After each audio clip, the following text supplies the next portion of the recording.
Make a run to the video store, ready the VCR. We're cinematically dissecting our childhood. It's time for the popcorn effect.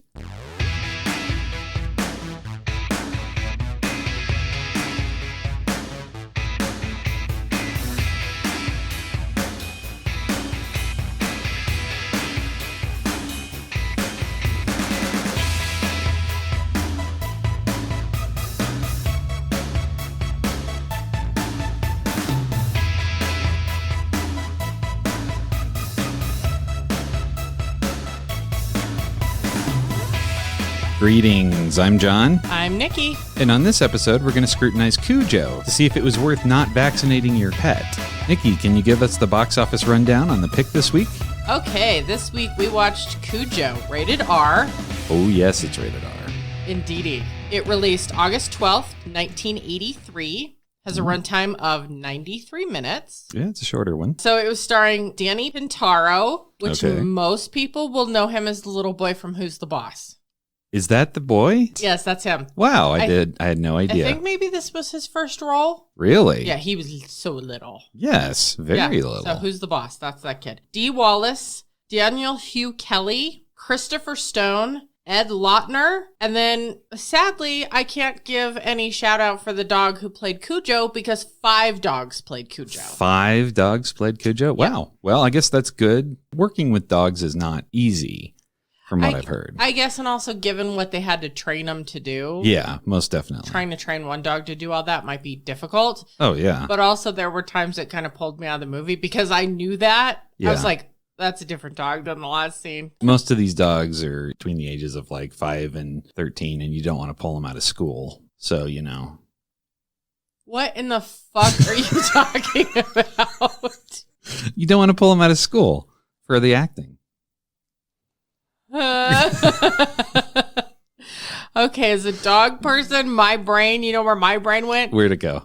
St. Bernards don't live to be 13 years old. That's why I was like, what in the fuck is he talking about? Wow. Yeah, I was like, no, 5 is like a senior citizen for a St. Bernard. Okay, anyway, moving on. Okay, so this movie was written by Don Carlos Dunaway, Barbara Turner, who at the time was using the pen name of Laura Currier, and she also wrote the screenplay for Pollock. I don't know if you remember that movie. Oh, yeah. From Pollock. a while back? Yeah. Yes. Ed Harris. It was great. And obviously this was based on a story by Stephen King. Yes. Directed by Louis Teague, who also directed Jewel of the Nile and The Lady in Red. This is another one of those weird movies where the budget... Something's wrong with the budget. Yeah, so... Parts missing, or what do we got here? So I found it was either made for $5 million or $8 million. But I couldn't find definitive proof that leaned one way or the other. They So were paying the St. Bernards under the table. maybe. They must have been. I don't know. Box office totals on this movie. Domestic were $21 million. I couldn't find any international releases, so I don't think this had a big international release. I think it was just domestic. So $21 million is all it made. Opening sales on it were $6.1 million. Well, not bad. Not terrible. I mean, I feel like, For a horror movie, that's and also pretty a good. Stephen King film. At that time, that was before we knew how bad most Stephen King movies That's were. true. So anyway, it peaked at number 2 at the box office. Other movies opening in theaters this week, and this could have something to do with why it didn't peak at number 1. Okay. Smokey and the Bandit, Okay, yes. The Curse of the Pink Panther, Oh, yeah. and The Man Who Wasn't There. Oh, yeah. All right, so our critics' ratings on this movie. Our good review comes from Jay Scott at the Globe and Mail. He gave this movie a perfect score review. Wow. And here's what he had to say. Is it possible for a horror movie to be too good? If it is, then Cujo is it. This is one of the few films on record where the combination of low shock and high style results in an experience that borders on the unbearably intense.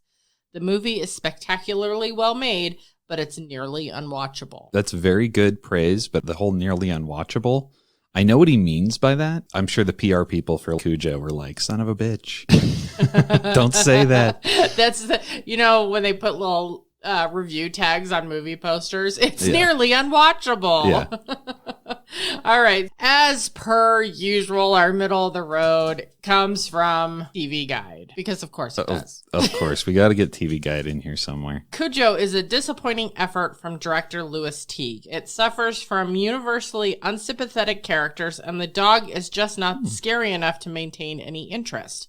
Most of the film's weaknesses, however, are due to Stephen King's flawed source material. Whoa. Cujo could have been a good movie, but it isn't. Wow. That's the middle of the road. That's the middle of the road? Good gravy.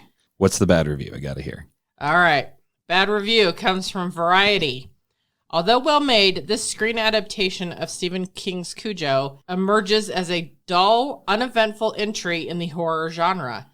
Novel about a mad dog on a rampage occupies a low place in King canon, which is understandable if the film's stupefying predictability is an accurate reflection of the book. Yeesh. They know like a the Cujo. They know like a the Cujo. All right. So this movie released in 1983. So yeah, that's a long time ago. We were youngins. Yes. So clearly this was not one you saw in the theater. Obviously not. In 83, I was 4. If I was in the theater, it was probably hell for everybody else. And my first time watching this was, I don't remember exactly the year, but it was at Grandma's house. Of course. Oh, of course, Grambo. But it was, it had been out for a while. Do you know how old you were? I think I was probably like 10 or 11. Okay. So about that introduction to horror age for, 80s kids. To be honest, they never treated Cujo as if it was a horror movie. Honestly, when you think about it, it's not that bloody. I wouldn't say it's not bloody. I would say it's not gory. When was the first time you saw it? I probably saw this movie in 88. I don't want to get into a long detailed thing about it, but I saw it at my stepmother's apartment. This movie scared the shit out of me when I was a kid. I mean, to the point where any little noise outside at night, I was convinced was Cujo. I could see this scaring little Nicki. I don't know. This was one that I just had a lot of nightmares about, and it just kind of stuck with me. This is, to be fair, the type of movie that seems almost directed to scare little children. It succeeded. It did its job for me, that's for sure. You've mentioned that you were afraid of large dogs when you were a child. I was. So I had big dogs, but I also got bit by a big dog when I was little. And actually, I was pretty scared of big dogs well into my 20s. Yeah. Even though I'm a dog person. Oh, of course, yeah. I mean, in my non-podcasting life, I work with animals for a living. I don't think my fear of big dogs necessarily stemmed from Cujo, but I can't say it didn't. Yeah. See, what's interesting is, like, when I saw this movie, I thought it was kind of fun, but I also kind of thought that a lot of it was boring. Yeah, and I think, too, this is another one of those movies that, especially watching it as children, suffers from the same problem of it's adult material. Yeah. I mean, we'll get into, some of the plot stuff, but I didn't remember a lot of what had happened in this movie. Yeah, same here. Same here. It was a very different experience. Yes. Very different. Indeed. Speaking of different experiences. Attention. We're re-examining this film, and that means spoilers. So if you haven't seen it already, this is your warning. But if you have, fire up your old Pinto and let's discuss Cujo.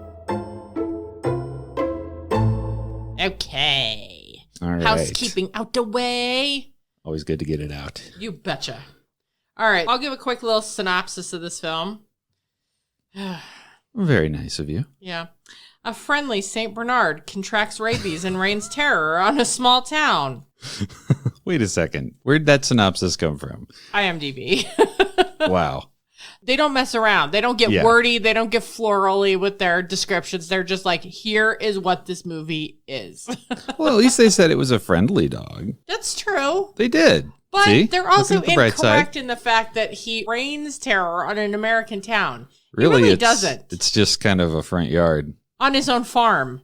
Yeah, that's it. All right, so characters. First character in this movie I have as the cute bunny. The cute bunny, yes. Which is the catalyst for Cujo. Yes. He is like Old Scratch. He is like Satan, leading Cujo to the dark side. Which brings us, obviously, to our namesake of the film, Cujo. Good boy Cujo. Yes, I have him written as good boy who had some unfortunate luck. Yeah, the beginning of with him chasing the bunny around just seems so carefree and innocent. I made note of what I thought that seemed like was a children's film. I had this weird feeling of like Homeward Bound. It did kind of seem a little bit like that, yeah. Like storybookish, and I'm guessing they intended it that way, so it seemed all the sadder that Cujo got rabies. Yeah, and that's one thing is it really seemed to sympathize with Cujo a bit. I didn't really think about that, but I guess it kind of did. It showed what he was going through as far as like the sounds that he didn't like and the movements that he didn't like. He was going under the house because he was trying to get away from the sounds. Can this dog please get some rest? But is that just because we're dog people that we felt that way? That we're probably. Like, oh, poor Poppy. No, I think it was genuinely sympathetic. It was showing you that this is a disease. This is not some evil possessed dog. It kept it grounded. Next character is Tad. Tad. Yes. What is that short for? Taddington? Taddington. Tadley? Tadador? Tadjiman? Tadjiman? No. Tadtholomew? It's short for you shouldn't name your kid Tad. Moving on. So we forgot to mention we got sidetracked trying to figure out what the origin of his name was.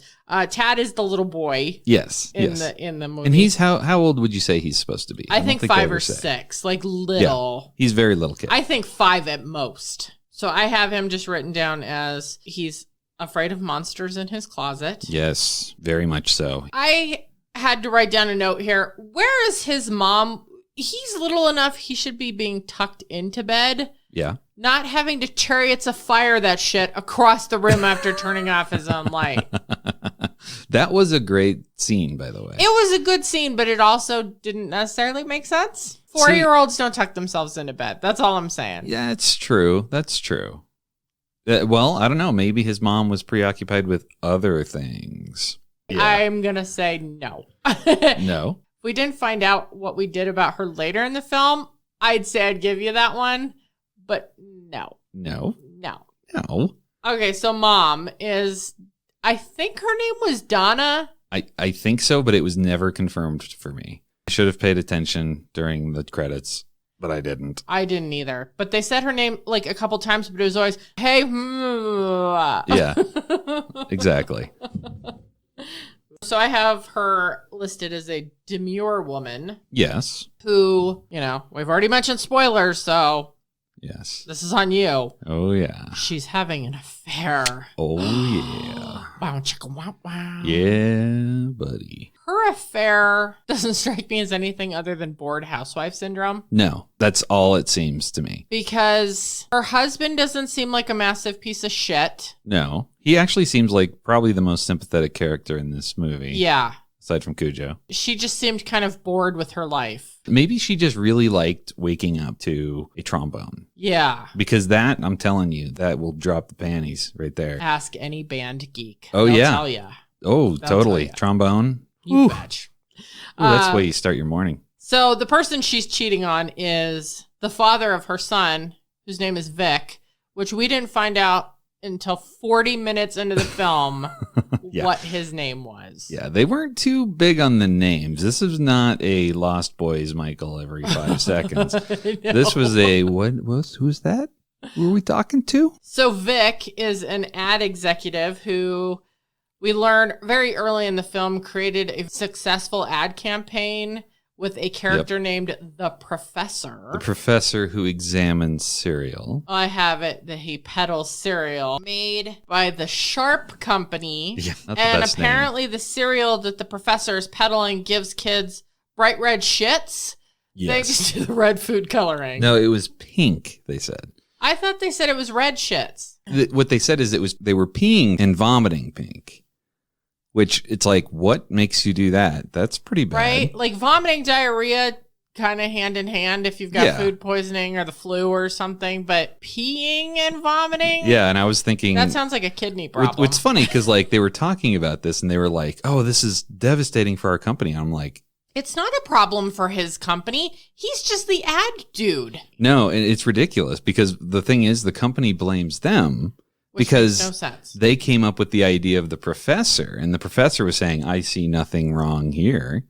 And the problem is when they started reporting that was happening, they started using that in a mocking way. So they were making fun of the commercial, which was making fun of the company. And so the company said, well, your commercial made us mockable. No, the fact that you're making children pee pink and vomit red. Exactly. Which that actually has some real world connotations to it. Oh, yeah. Because that was from the Red 40 way back in the late 70s, early 80s. Yeah. Do you remember that? I do, yeah. From that was the big thing about M&Ms, why there were no red M&Ms. Wasn't that an urban myth? I think it was an urban myth, but it got spread enough that companies freaked out and yanked those products made with that red food dye. Yes, it was a thing. With Donna and Vic, I definitely feel like they are precursors to the 80s Wall Street yuppie kind of couple. Their house sits on a lake. He drives a Jag. He does, and he keeps it up really well. But given that fact, he's an entitled dick. He is. Because he just rolls into a mechanic shop, no appointment, wants his car fixed that day. And the mechanic even says, are you kidding me? He parks his car. He gets out when the guy's working on a car already. And he's like, hey, my tire's a little off. Can you fix it? And the guy's like, yeah, park it next to the car and I'll get to it later. And he throws a hissy fit. Right? I want it done now. Okay, Karen. The line he should have said is, you realize I'm white, right? That was, yeah. Totally what he was doing. He was like, wait a second, I'm a white male. What is going on I'm here? using my white privilege card here. I should be able to just push ahead. And I think it was not presented in that way, that we were supposed to be casual. What an asshole. I think it was presented in more of a, look how put out this poor gentleman is. Yeah. We were supposed to have sympathy for him in that case, and no. The one thing I noticed about this movie is sometimes it was just not subtle at all. Vic is also a man who's fallen into the trap, who believes that all his marital problems can be solved by having another baby. Yes, when he realizes he thinks that maybe his marriage is in trouble, he proposes an anchor baby. Well, and the thing is she even says no baby talk at the table. Yeah. So clearly he's done this before. Yeah. Yeah, they just don't seem like they have a very healthy marriage. That's probably because he drives a Jag and she drives a mechanically unsound Pinto. Yeah, that's true. She does drive a death trap, and he drives this really nice car. There are a couple times in the film where she's driving down the road and it's just chugging. Yeah. This was not a love letter or a glowing endorsement for Pintos. No. Oh, God, no. Not even a little bit. How did Pinto not sue to get And I didn't look it up. I don't know what year the Pintos were made. Because, now it's kind of a known thing that Pintos literally blow up. Yeah. So I wonder, though, was this at the tail end of the Pinto nonsense? I don't know. Because this was in 83. So did they already know the Pinto was a giant piece of crap? I honestly don't know the timeline on that, but it would make more sense if they already knew. Because, it was done so matter-of-factly, hey, this is a piece of shit. Speaking of a piece of shit, the next character we have up is Steve. Steve, who I have listed as Donna's trombone-playing side dick. Yes, total side dick. Very basic dude. Yeah, I'm confused as to who the hell he is. Other than being her side dick, who the hell is this guy in the movie? Because for half the movie, we thought that was her husband's business partner, Roger. Yeah. And then we're like, wait a minute, that's not Roger? No, he's just somebody who does work for him. Is he a handyman? I think he's a handyman. A woodworker? Because the first time we see him, he brings in this really ornately carved hobby horse for Tad. So he's a handyman, yeah. They never really say it, but... And then we have Roger, which was Vic's business partner, who we thought was Steve most yes, of the movie. I was thinking, oh, she's cheating on him with Roger, but no. Which would have made more sense. You didn't need that extra character in there. Do you know what I mean? It would have made more sense if she was boinking his business partner rather than some random handyman character that had no bearing on the plot whatsoever. That's right, yeah. And it would have been more personal. True. Had she been cheating on... True. It would have added more depth to that I think Instead so. of just being so surface Well, level, I think the thing is, this is a friend of the family, you know. Yeah, but I never really got the feeling the dad cared much about him being the friend of the family. That's true. That's why it's such a weird surface level character, which I mean, so on one hand, I feel like it does play into the fact that she had bored housewife syndrome and she was just fucking whatever guy came along. Exactly. Whereas, I guess had they left that character out and she was sleeping with his business partner, that would have been more entwined. And the other thing we have to consider is, did you ever read the book? No. I didn't either. That could have been a character in the book. Oh, that was more fleshed out. Yes. So, you know, I always wondered about that. Okay, so our few other characters, we have, I think this guy's name was Joel or Joe. I'm not 100% sure, but it was the hillbilly mechanic. That's what I had him listed as. His name was actually Joe Camber. Oh, you got his name? I got his name from the mailbox. They showed the mailbox later and it said Camber on it. Right. But I thought they were calling him Joe Camel. I was like, Joe Camel? And they said it like that multiple times. And then when the movie was almost done, they flashed to the mailbox and it said Camber on it. And I was like, Camber, not Camel. You caught more than me then, because I thought he was just hillbilly mechanic. Well, he was a hillbilly mechanic, but he was Joe Camel.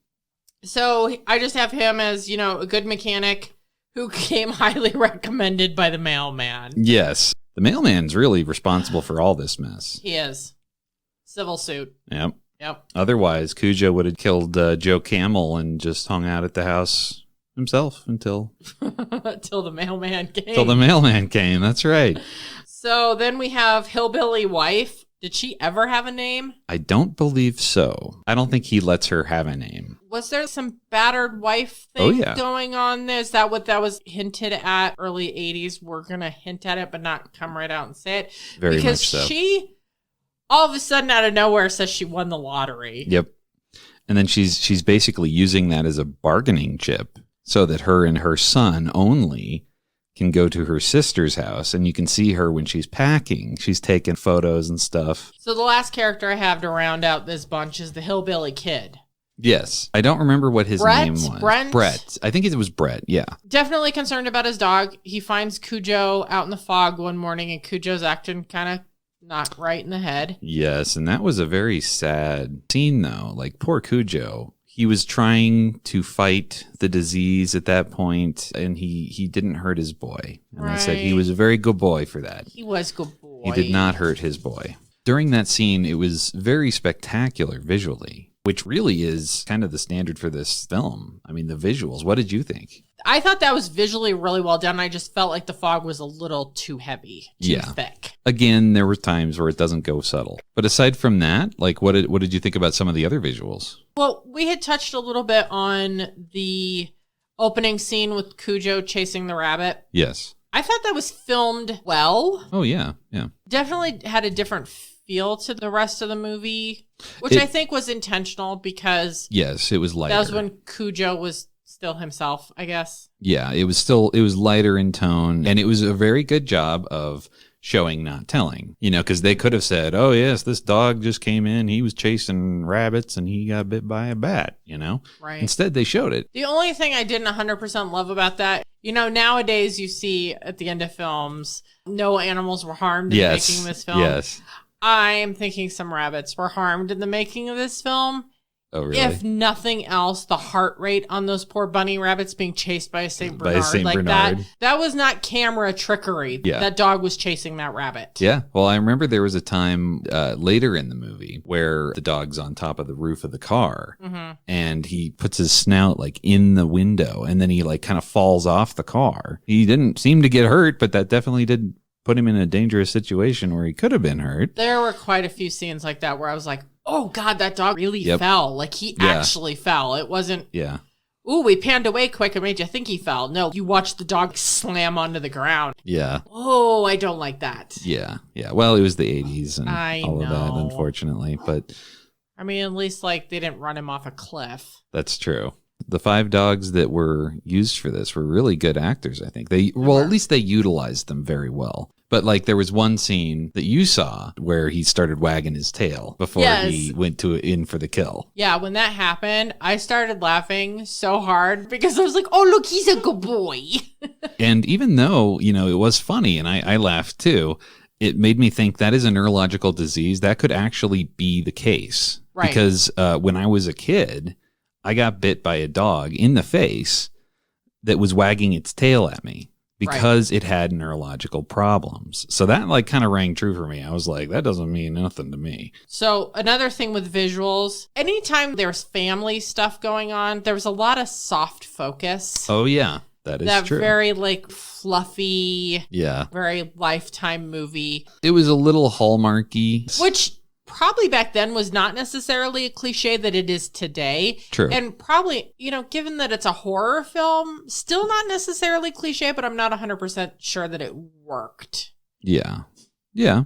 Speaking of being done properly, there weren't really any CGI effects because of the age of this movie, but true. Any other special effects or anything in the movie? I think the way they made the dog look when he was rabid was very nasty. So like gross. He was just wet all over with like mucus and fungus, and like you could see he had like this green mucus coming out of his eyes. I heard they used egg whites. Oh, gross. Yeah, I heard that a while back. I don't know if that's true or not, but could you imagine how bad that dog must have smelled after a day of shooting? Well, whatever they used, it couldn't have been smelling great. No, it was so gross. I have not watched this movie. I think I've only seen this movie maybe once or twice. Yeah. I'd only seen it like the once at my grandma's. So I remember Cujo being bloody, but I don't remember like all the pus and guck. Yeah, and it was grosser than I remembered it. Oh, so gross. Most definitely.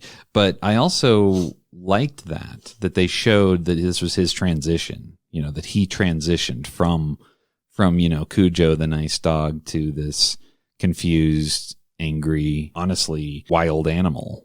But also, I feel like there again, that runs into the not so subtle territory. Yeah.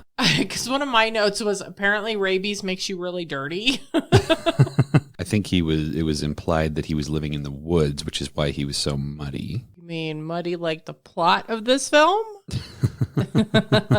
This movie, I feel like, was very confused with itself. Yes. Because I feel like we started out with this wholesome, homeward bound, cute dog playing with a bunny rabbit scene. Yeah. Which was done really well. Yeah. Then we moved into the kid being afraid of monsters in his closet. And that's brought up over and over again. The closet kept opening.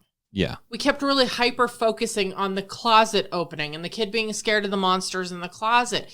I feel like they were driving that point home for so long. Yes. That it's like they forgot this was a movie about a rabid dog. Yeah. And this is one of those things, especially the monster words.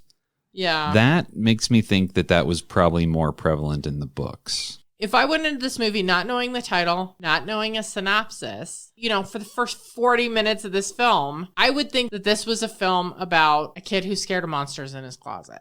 That's true. That's true. The thing about that, when you bring up the whole monsters in the closet thing, this is really a tale of the boy getting over his fear of the monster.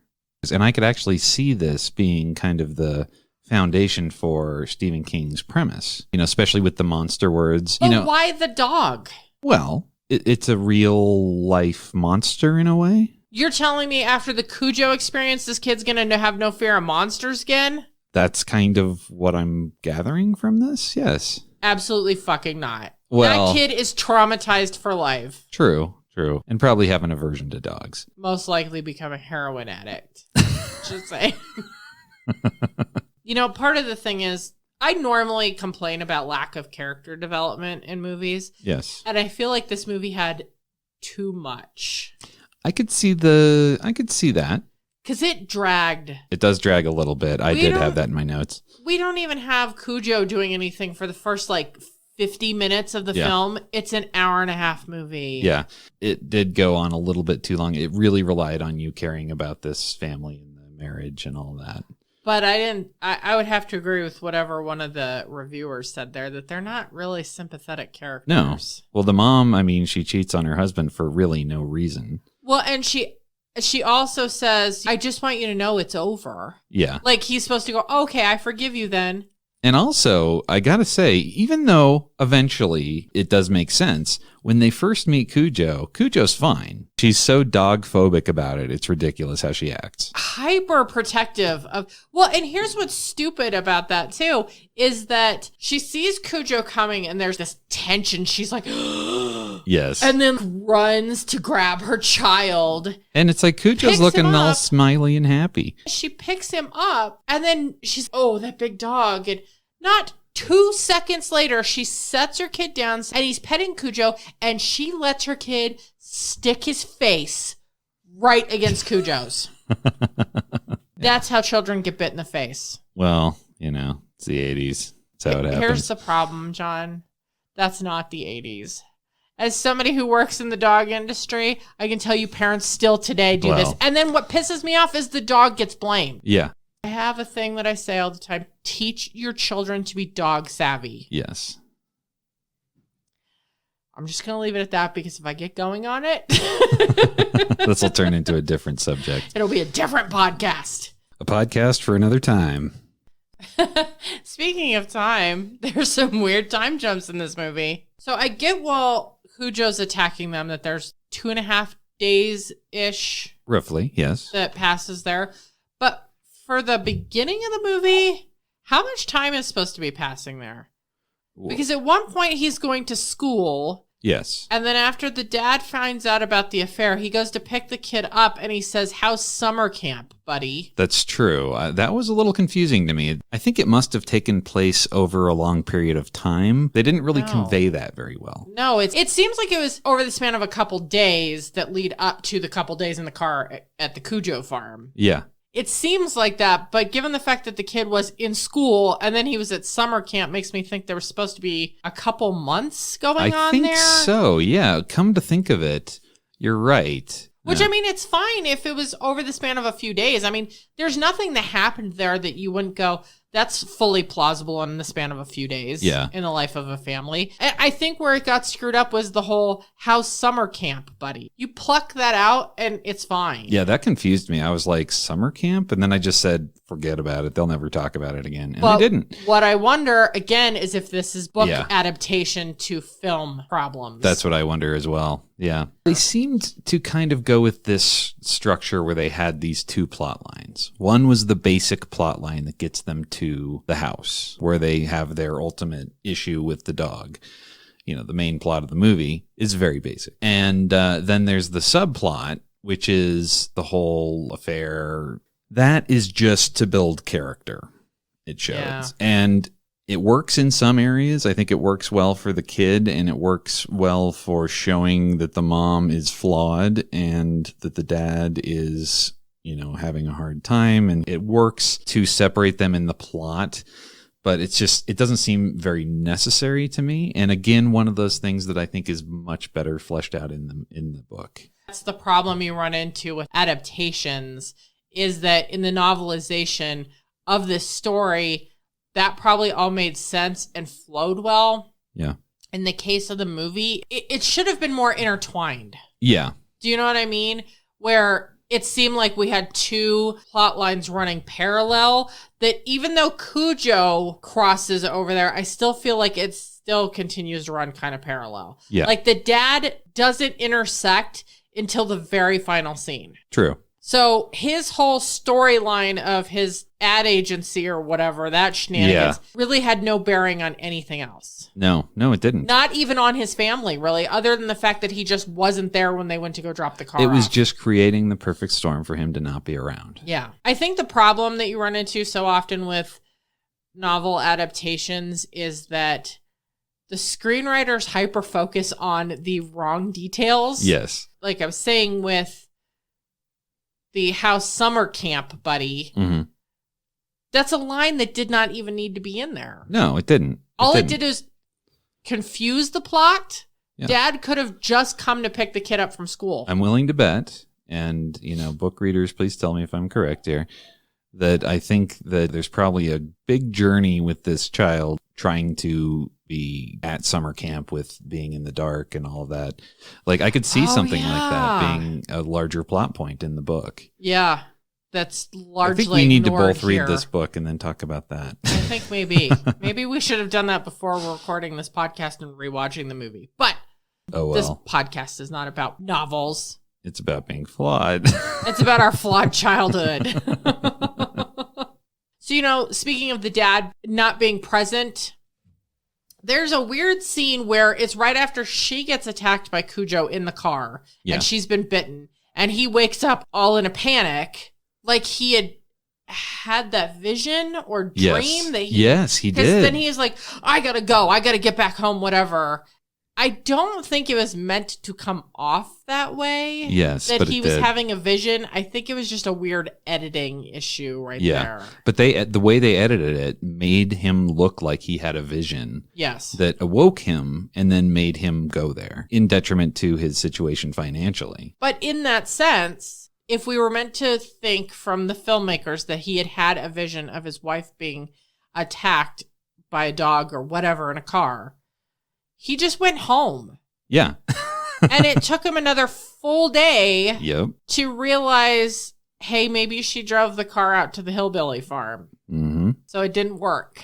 Which leads us to Side Dick destroying the house. Yes, that was really stupid. So this harkens back to this movie being confused in itself. We've got this weird subplot line that kind of came out of nowhere. Again, like I said, is this a monster movie? Is it a rabid dog movie? Is it Fatal Attraction? Pick a fucking lane and stay in it. But see, that's almost kind of the Stephen King way is you don't pick a lane. You have two lanes going at the same time. This was 4. Well, yeah, but really it's kind of, you could say that. But again, that is Stephen King as well. He has lots of stuff going on. I don't know. I kind of feel like the subplot of him being a psycho didn't add anything to the film. It didn't do anything for the plot. Yeah, especially because all he did was stab some pillows and cut up the bed. I'm sorry. That was kind of stupid. How many pillows and mattresses did he destroy? Because there were feathers all over that house.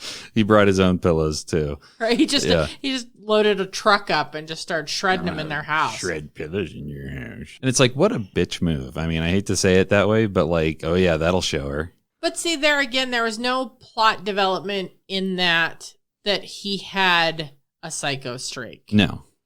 I mean, for fuck's sake, he's building hobby horses for her son. Yeah, it just seemed a little tacked on. And almost trying to create like an extra villain in there that we didn't need. The movie is called Cujo.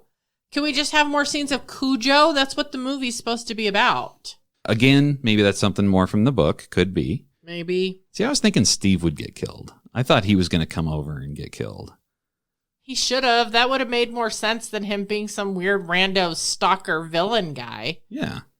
But, whatever. But he just trashed their house and then just denied it, apparently. No, he Oh, yeah, and then admitted to it, and they just like, okay, we don't care. The cop even said, I believe him. Yeah, but they didn't seem to care. That was his line, and I believe him. Well, he told you he trashed a house that was trashed. Of course you believe him. Right? Fuck. So stupid. Yeah.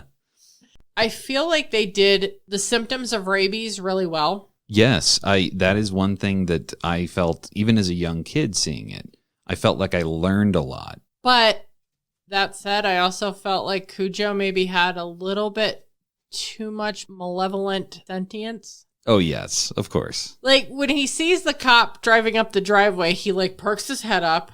He sees the cop and then he hides. Yes. But see, that could be that it scared him. No. Well, it wasn't done that way, though. It wasn't filmed that way. No, it was filmed in a very much Cujo's going to ambush this guy. Yeah. I mean, speaking of malevolent sentience. Yes. At the beginning, when Cujo gets bit by the bat. Yeah. Okay. I think I know what you're going to say. It seemed to me that the bats were laughing after they bit Cujo. See, I took it this way.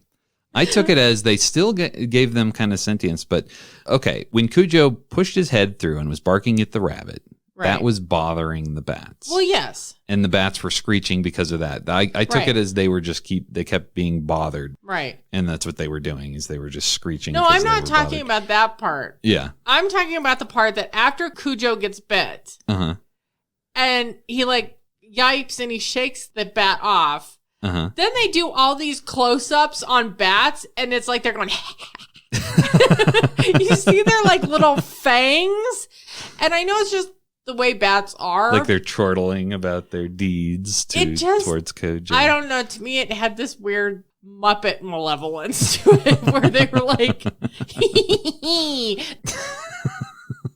That's funny. So at the end of the film, we come to the big climax where she has to have her showdown with Cujo, her final showdown with Cujo. Cujo has now killed the cop or whatever.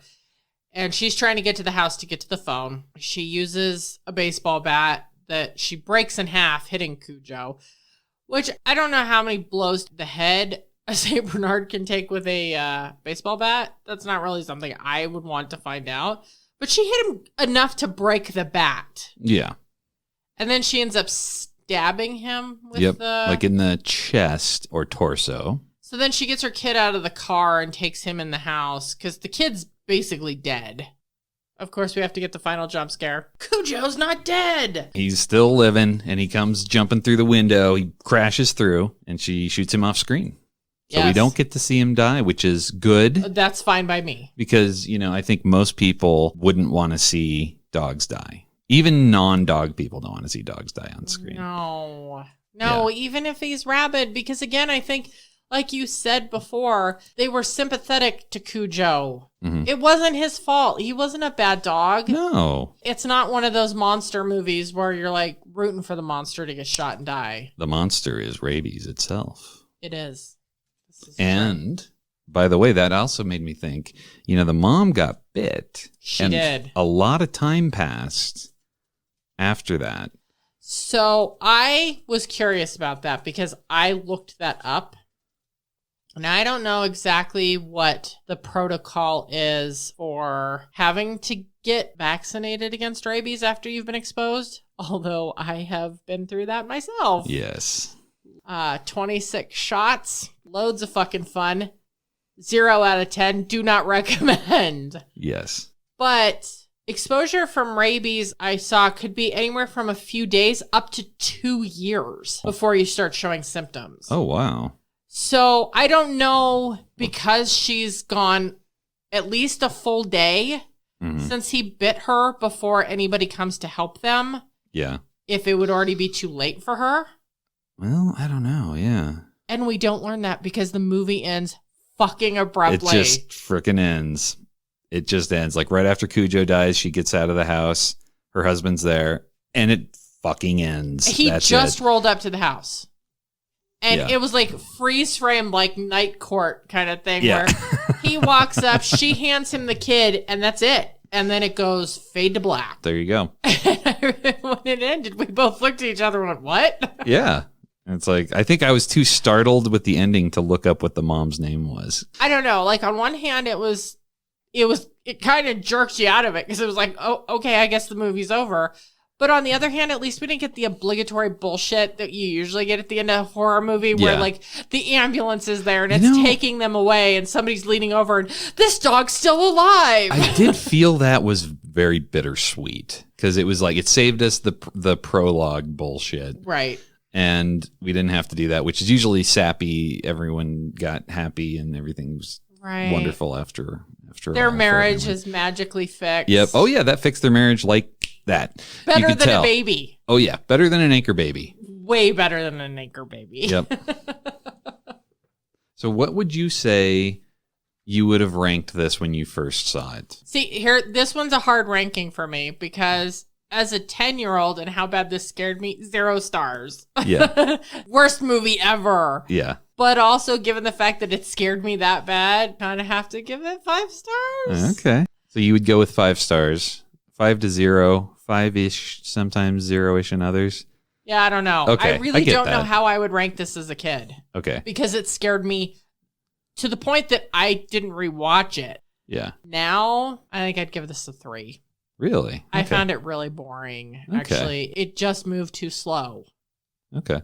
So what would your rankings be? Well, see, I would say when I was a kid, I gave this about a 3. Watching it now as an adult, I would give it probably a 4 because they took the time to, introduce the characters, to really flesh them out in some ways. Now, they could have done that in a little less cheesy way at some point. I don't even necessarily think it was in a cheesy way. I just think they could have done it a little faster. Yeah, I agree. Well, I think it was trying to show, a flawed journey in relationships. I feel that every horror movie can have like a life lesson of some sort. But what life lesson did we take from Cujo?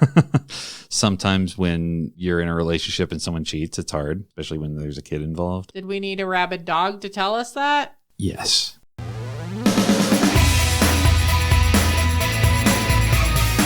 And that concludes our dissection of Cujo.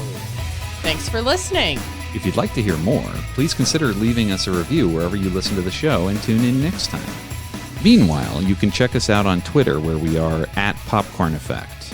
We also have a website, www.thepopcorneffectpodcast.com. Or if you'd like to get in touch with us or send us your movie recommendations, drop us a line at thepopcorneffectpodcast@gmail.com. So until next time... Fuck you, dog.